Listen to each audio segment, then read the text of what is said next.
Welcome to today's video on completing the D-195 inactive company tax filings for Costa Rican companies. If you have an inactive company in Costa Rica, it's mandatory to file this informational declaration with the Costa Rica Department of Revenue. In this video, we're going to go through the process step by step, so let's get started. To provide some context on all this, there has been discussion in recent years regarding the requirement to file a tax return for inactive Costa Rican companies. Now, initially, there was confusion as to why a tax return was necessary if the company had no income. However, the authorities addressed this by creating a temporary solution.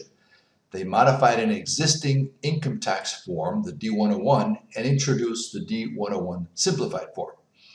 So, if you have already filed that D-101 simplified form, you're not going to be required to file the D-195 form until the following year.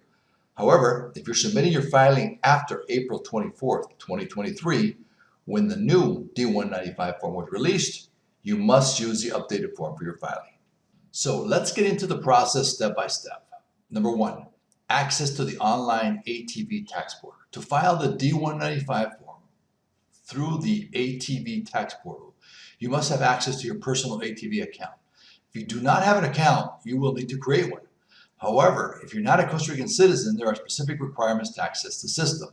If you have a residency card known as a DMEX, or if you have obtained a taxpayer identification number, a NITE, then you can use these credentials to access the ATV tax portal. Ensure that you have these documents ready before proceeding to access your account. Now, on the other hand, if you're a foreigner with a passport and you're not physically present in Costa Rica, accessing the ATV tax portal may require additional steps. In these cases, it's advisable to seek the assistance of a CPA firm who can guide you through the process using a power of attorney. With that, they will be able to navigate the system on your behalf and ensure all the necessary filings are completed. If you are physically present in Costa Rica, then you can obtain a NITE on your own at the Department of Revenue with your passport. Okay, let's move to step two, and that's going to be determine your company's inactive status. Now, you need to determine if your company is classified as inactive. In Costa Rica, an inactive company is one that hasn't carried out any commercial activities. So the way to check the inactivity status of a company is to go back to the ATV section and click here where it says search of economic activity. Then you're going to search the tax status right there. You're going to click on that section right there. Then you're going to go and select the company identification number as the reference you're going to enter. Then let's use as an example, we're going to type in the company identification number. And once we have that number there, then we're going to click search, and it's going to tell us right there that this company, for example, we know it's inactive because, number one, in economic activities, it only says that it's a legally formed company and it's only subject to payment of the annual company tax. It's got no other tax obligations, no income tax, no sales tax, so therefore, this is an example of an inactive company. Next, in step three, gather any document information that you may need to fill out this form. Now, the complexity of your filing process is going to depend on the nature of your company's assets and liabilities. If your company solely owns real estate or a vehicle, then your filing process is likely to be simpler compared to a company that's got liabilities and bank accounts. So let's dive into the form itself and explore these questions that you're going to be asked. So the first step is to go back to your ATV portal account, and you're going to have to log into your account to fill out this form. So once you are logged in, you need to select the profile that you're going to be operating under. So you are either acting in your personal capacity, obligado tributario, or you're acting as a legal representative authorized on behalf of a company. And that's the case here. So once you do that, then you're going to select the specific company where you appear to be authorized to be able to file this form. Next, you're going to click on the section here that I'm pointing out where it says informativas. Informativas means informational forms. So it says present the informational form, and that's what you're doing. It's presenting this D-195. So select D-195, select the year that you haven't filed. So right now there's an obligation to file for 2020, 2021, and 2022. So select the oldest year first, and then start filling out the form. So here we are on the form, and the first question is, indicate why this company has no economic activity. And the options are One, the company has assets which are recorded in the recording office. Two, it has assets that are not recordable. Three, it anticipates future business or activity. Four, it carries out activity outside of Costa Rica, but no economic activity in Costa Rica. Five, it is pending dissolution or liquidation. And six, you could select other and fill that information as well.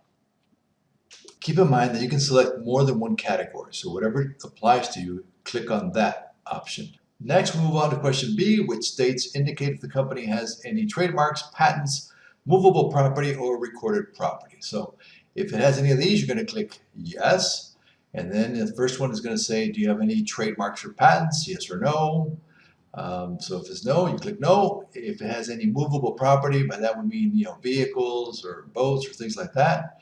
And then finally, if it has any real estate holdings, then click yes. To make all this easier for you, in the video description, I'm going to leave a link to a blog article as well that runs through this process, and also a link to the official manual provided by the Department of Revenue. Next, we move on to C, where it's asking if your company has any real estate that's not registered in the recording office. Then D, it's asking if your company has any movable property that's not registered in the recording office. These two questions are looking for assets that are not recorded in the recording office of Costa Rica. Section E is looking for information related to any liabilities or debts that the company might have. If you don't have any, then click no. If it's yes, then list any debts that you have with legally regulated entities in E1 and E2 with any other type of creditor.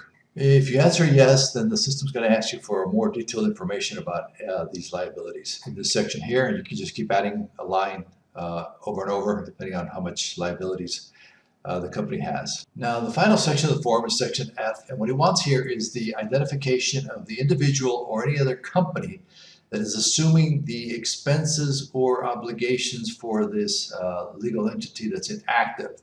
So if it's a physical person or a company, you enter the information here.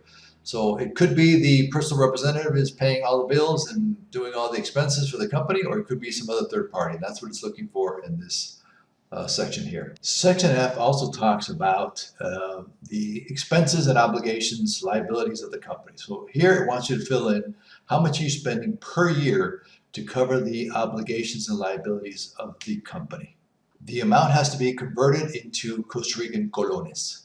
Once you have finished adding those individuals or entities that are responsible for payment of expenses and liabilities for the company, then you're just going to click on validate. And then once you hit validate, it's going to say present. And once you present, it's going to then complete the process for you. The system will then display a summary of what you filed, and you can always hit download and have a hard copy of that filing.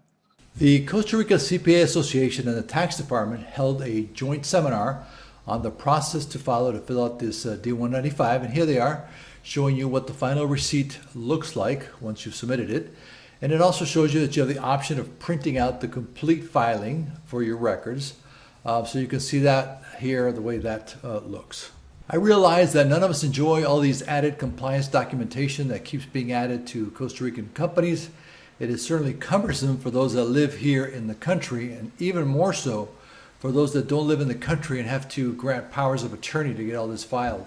My goal here, of course, is to inform you the best that I can on anything that comes up and that requires your attention.